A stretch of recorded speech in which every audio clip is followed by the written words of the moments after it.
Hey guys, it's Kyosuke Phoenix. I'm back with another video. As you see, this video is probably a lot different than the ones I normally upload. I probably should mention that too, that I'll be coming back. The reason why I say it's going to be a big comeback and want to be something before I didn't know yet. I did edit, but mostly just cuts and everything. I'll try to put more effort into these videos. Poor editor Usagi is going to be suffering today. Ignoring that. Basically, this video is going to be about an anime called SoulTaker, mostly about the MC. That's what its main. I've been watching a couple of videos in my free time, and I kind of got an idea how to make this video now. So, the MC of SoulTaker, the anime came out in 2001. Fun fact, was my first ever anime I ever actually got into and watched, because it's interesting. There's a whole story to that, but what if I ever do a video on SoulTaker, I'll tell a story some other time. That's story for another day. But probably for a good story time. But right now, I like to talk about the main character called Kyosuke Dante. That's how you say his name. Fun fact, it's kind of funny, but if you look at his last name, if you look at English-wise, which as a kid I grew up watching English version or the Japanese version. I listened to both of the Japanese and English openings and endings. Pretty good. But ignoring that. So see now, like, if I was a kid, I would have seen that as Kyosuke date. The only reason I know it's Dante is because the anime said it. That was so fucking funny to me. They want to be special, they took out the N. To make the social special. That's always funny to me. But, so let's get into it. I like to start off to explain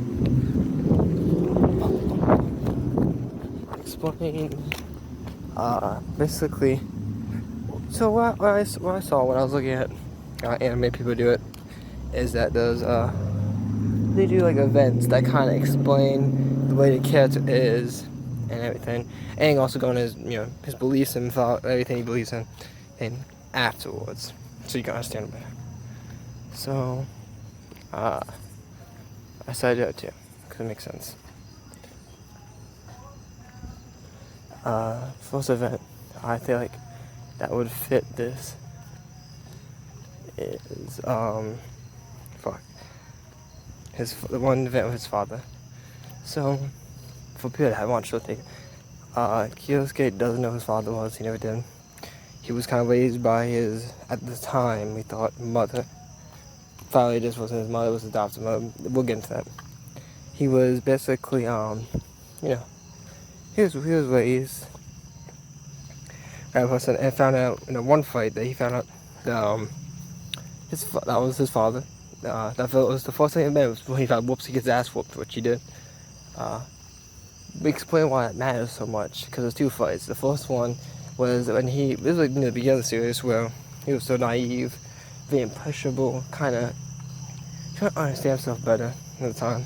Because at the time he kind of didn't really know that much about his past. He kind of just thought he was a normal human that lived life. Now that all this shit's coming in his life, he's kind of confused, a little bit amnesia, kind of, I guess. That's what I called it, but it's something amnesia because he never met his, he never met his, what's it called? He didn't met his father, mother, or even he met who he thought was his mother, but he never met his sister. He didn't know all this. He just thought he was a normal human that was raised by a nun, and he loved her. So all this clown, he's kind of confused. He started hard to find answers. Then he's got all these fucking new answers he's getting slammed with and everything.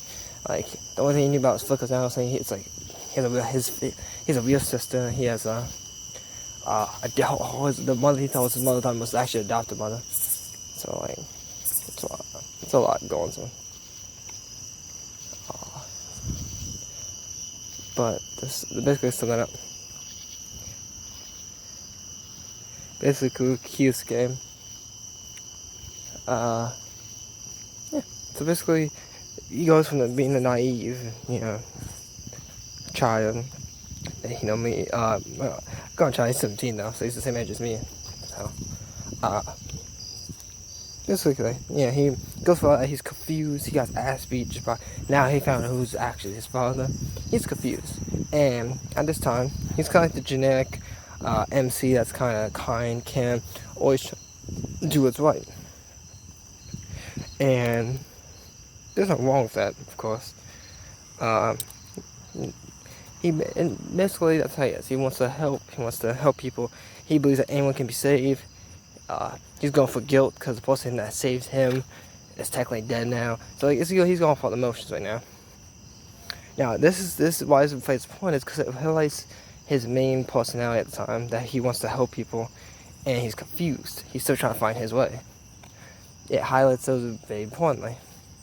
Also, it highlights that like he doesn't know shit. Like this whole conspiracy that's been going on about him, his family, everything kept secret from him. Basically, he's been hidden from him for all this time, so he's kind of confused. So that's what the first fight highlights. Now we get to the second fight. The second fight is after some shit's happened. Yeah, he's kind of figured that his father was telling the truth all the time, and a lot of shit. He can't understand much shit about that. And this time, why this fight's important is because he went from being a human in his first fight to being either the angel or the devil. Why that matters is because a devil would basically kill. The devil would basically save Luna, but cost him humanity, and the angel would kill Luna because Luna is a threat to humanity, but in doing so, basically void his mission. So the reason why it's the point is because he's going on a path that's going to lead him in two different directions. The angel or the devil. He has to choose one. He can't have both. So that's basically what he decides.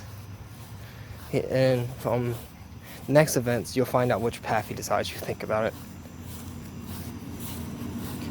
And next event after this is the couple events that matters in this character and everything.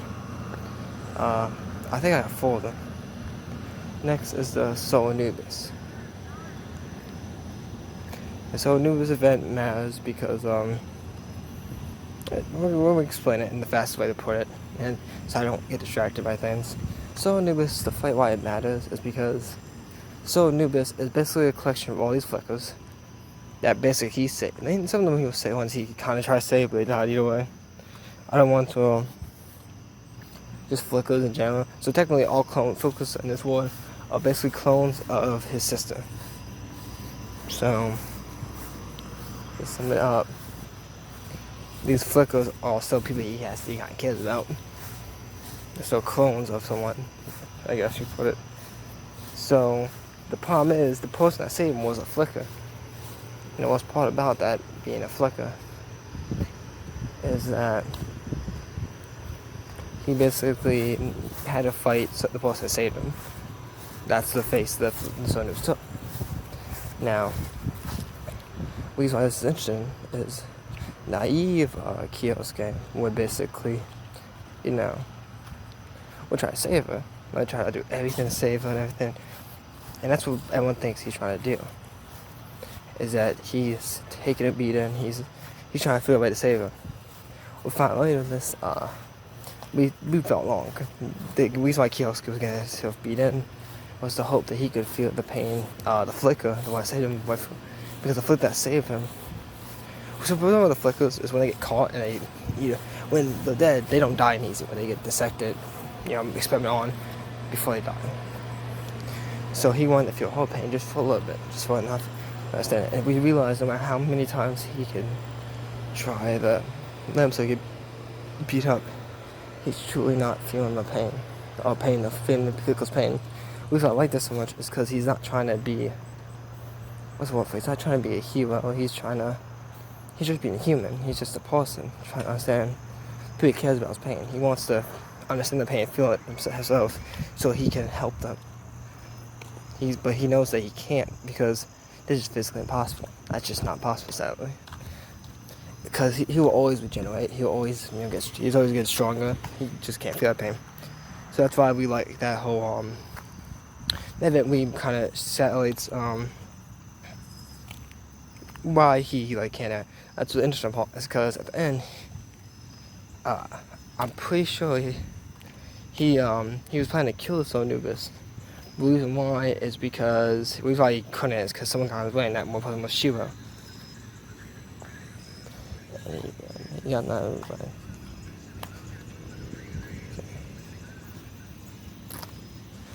And he got in the way of, she got in the way because of, basically, Kyosuke. Basically, because Kyosuke really killed the Son Anubis. The problem with the Son Anubis is that it is technically, apparently that Shiro's girlfriend was a flicker. But his girlfriend got, like, the main character's savior, the person saved him, after he got, like, yoinked in the horn, like, shaped in the horn.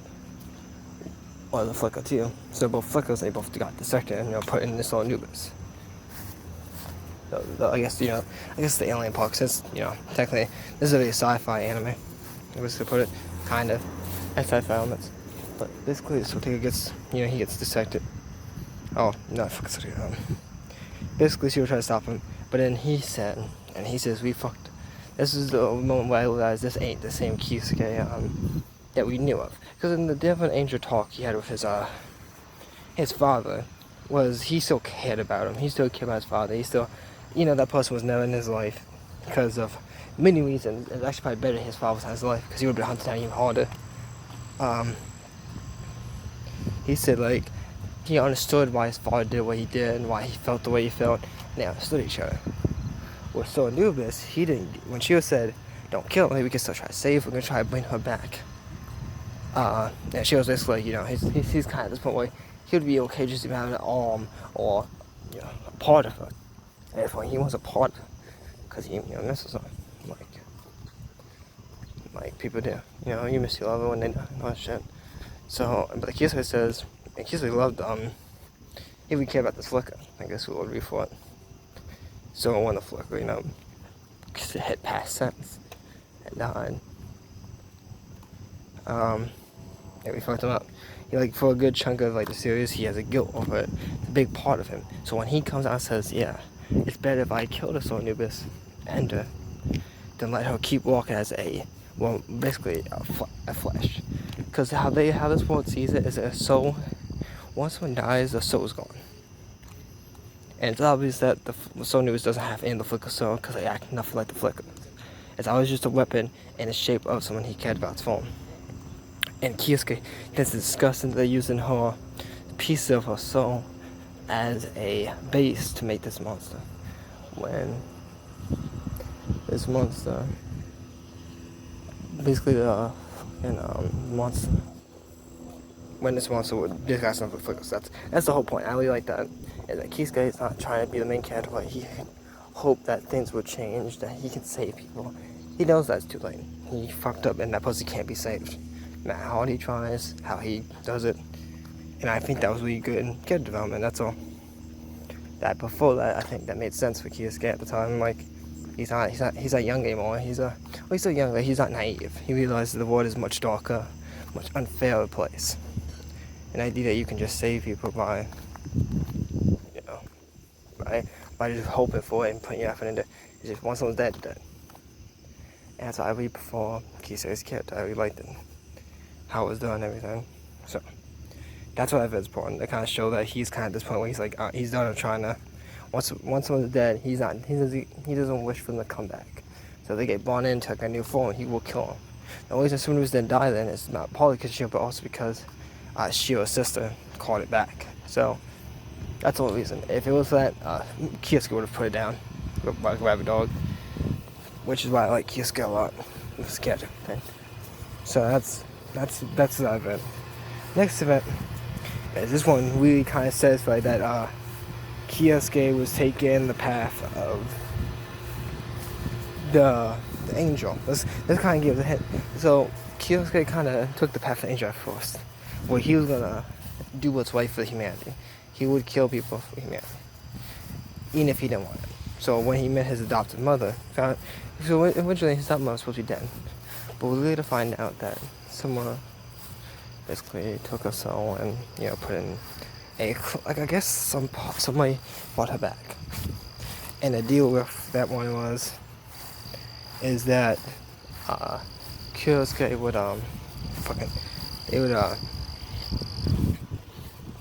Kyosuke, what the fuck? It was meant to basically push off Kyosuke. And the problem is this soul had Kyosuke memories.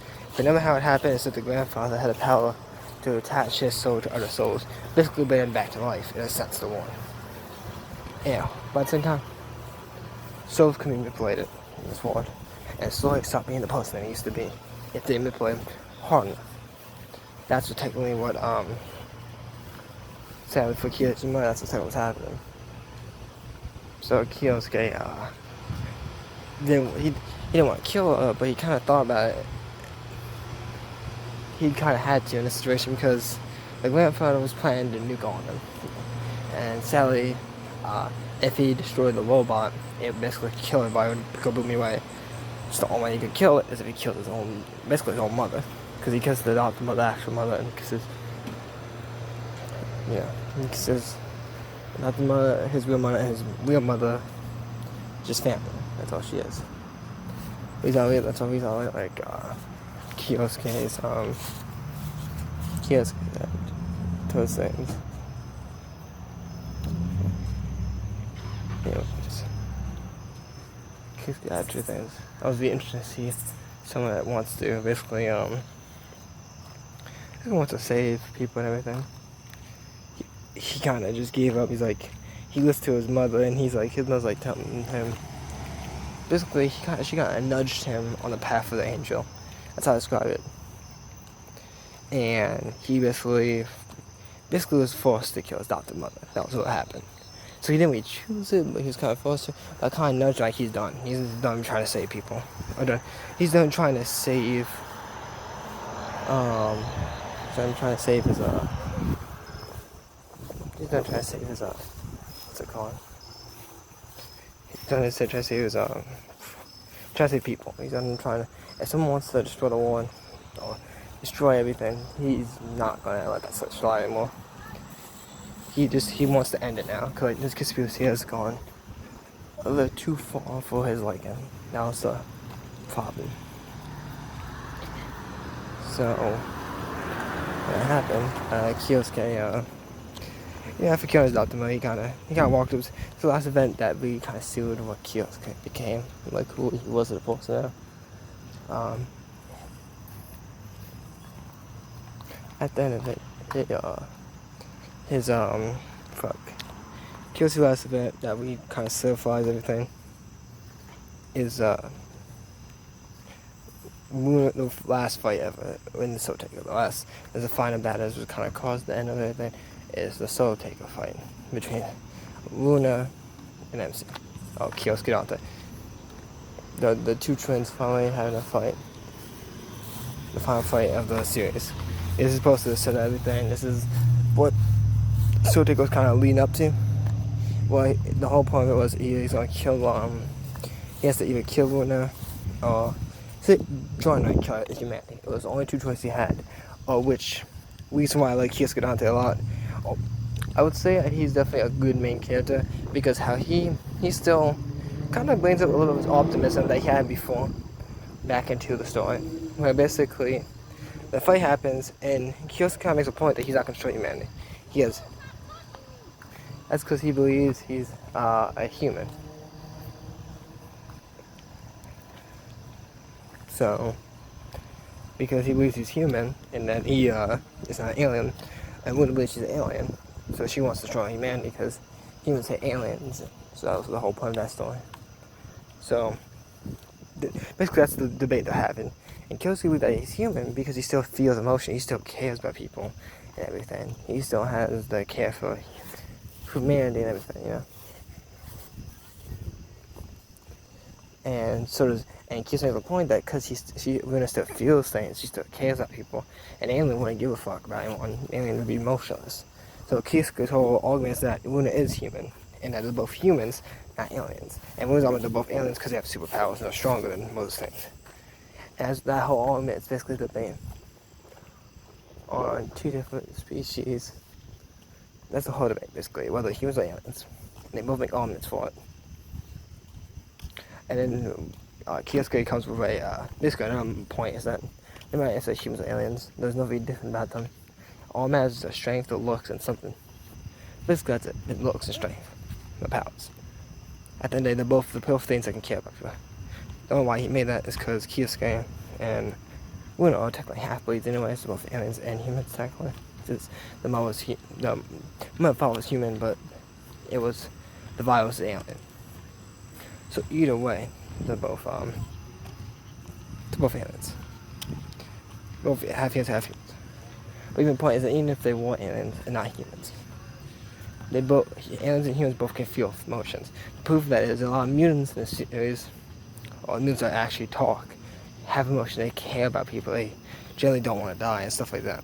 That was the whole argument Kyosuke is making, that he's seen mutants that care, and they're technically just as much alien as they are. Technically, how the story goes, because they got infected. They were born with the virus, so a little bit more fully well done.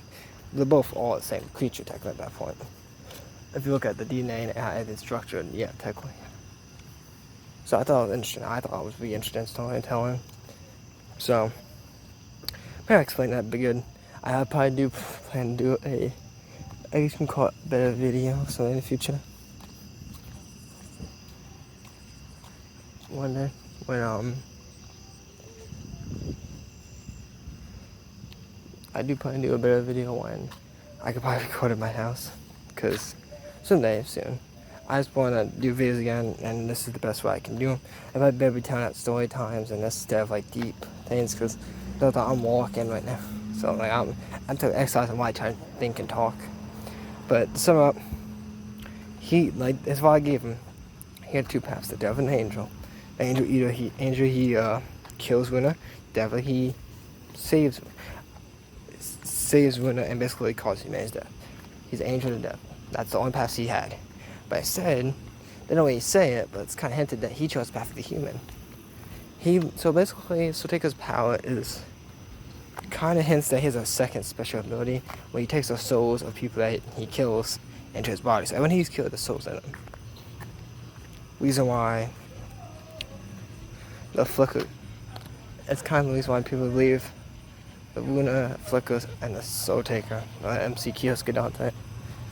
All of them, SoulTaker and Kyosuke are the same person, but Kyosuke and Luna and all the Flickers, all the people that follow my family, can't feel each other's presence. It's because that's the special breed, is the fuck with souls. So, you find later that the breed Kyosuke is killed has the soul inside them. He has the souls inside him and everything. So he says, okay, I can't convince you not to kill humanity, but I can't kill you because I don't want to do that either. So his idea is kind of, says Wuna and him are the same. It seems like Wuna's not, they say Wuna got killed, but I don't think that's what happened. Based on how it looked and how Wuna's powers work, the actual happened was that Kyosuke took Wuna's, piece, because she technically, as well flickable, took the piece that was Wuna inside of him, as a kind of, into like a spiritual form, I guess, and took it inside of him, let it become part of him. So technically he didn't kill Wuna, but he didn't kill humanity. So he took the path of the human. Well, the human will do whatever it takes to get what they want. Even if it's selfish, it's greedy, he took that path. So I think the whole message of, the whole point I'm trying to make is that SoulTaker brought up two possibilities, and the whole is that, is he a devil or is he an angel? That's part of like SoulTaker and everything. And I thought it was really interesting that, to see how they took it in and show that he's actually human. That was the whole, that's at least my opinion, that's how I took it, is that he was human. He wasn't an angel, he wasn't a devil, he was a human. He calls himself the devil a lot and acts very calm mind to killing people and not killing anymore after everything. He does care about some people, and showed that he does. At the end, he doesn't have those marks anymore, like the demon marks, all that. They're all gone. So I think he chose being human. That's why he turned out to look more human at the end. Therefore, having the demon mark. So that's why that happened. So as some of those four events, we paint him as an optimist at the beginning. In the middle of it, he's very negative how he's thinking. That was kind of his, he was a really negative thinker, man. I thought it was interesting. Is that he became a realistic person. I don't like to call it negative, just realistic. Like, Once people are dead, they're dead. There's no saving them. And bringing them back is a unjustifiable crime. And he still carries that belief by the end of it. He doesn't give it up. It's not like, what I mean by calling him human is that he gives up his beliefs and becomes optimist again now. He still believes that, but he basically brings it back, and basically he found a way to be a realist but also be an optimist and find the most logical and better ending for everybody in that situation. That's what we liked about him. He took his beginning part of him and middle part of him to become the final piece at the end of it. It was really interesting. I guess that's how I seen it. Maybe I'm looking too deeply into something that had nostalgia in. Maybe that's what it is. But that's how I kind of gathered it. I hope this video turns out decent. But, yeah. So, let's go over his beliefs. Because 25 minutes of talking about the events and everything is really interesting. About 26 minutes, but you get the point. But what's about his, as you can see, the beliefs of Kyosuke. I think I said it a couple times, Kyosuke's beliefs and everything was really interesting to me. So basically, that's what Kyosuke believes in, what he follows in his beliefs, like you can call it. With his beliefs, he basically he believes that once someone dies, that's it. They don't get a second chance. Because once someone dies, their soul's gone. So if you revive them, nothing's going to be there except the body of who they were off. That's why we should live our lives. So Kyosuke those characters that you should live your lives and enjoy what you can. Because once it's over, that's it. That's why it's so precious. So that's what it means that he just says that life's precious. I guess I can talk about the symbolism in him. I guess I can try that. Because like I said, Kyosuke's belief's not that deep. It's just he believes that people should enjoy their lives and they should be proud of it. The idea of bringing someone back to life is unfair. You should never want it. It's unfair no matter how much you miss them, how much you need them in your life. Bringing back is just an unforgivable thing. But, yeah. Basically, his beliefs are not that deep. So I thought, if you thought I'm gonna give you some deep shit, no. Let's really count the symbolism he has, which, funny enough, since SoulTaker is made by a Japanese company, you wouldn't expect it, but it has a lot of Christianity as the symbolism. Like, the main character's mother is a nun, is a Christian nun. I don't think she always was that. I think she was like experimental, scientific, so it's kind of funny to see a scientist going to being a nun. But it was really interesting. And she believed in God and everything.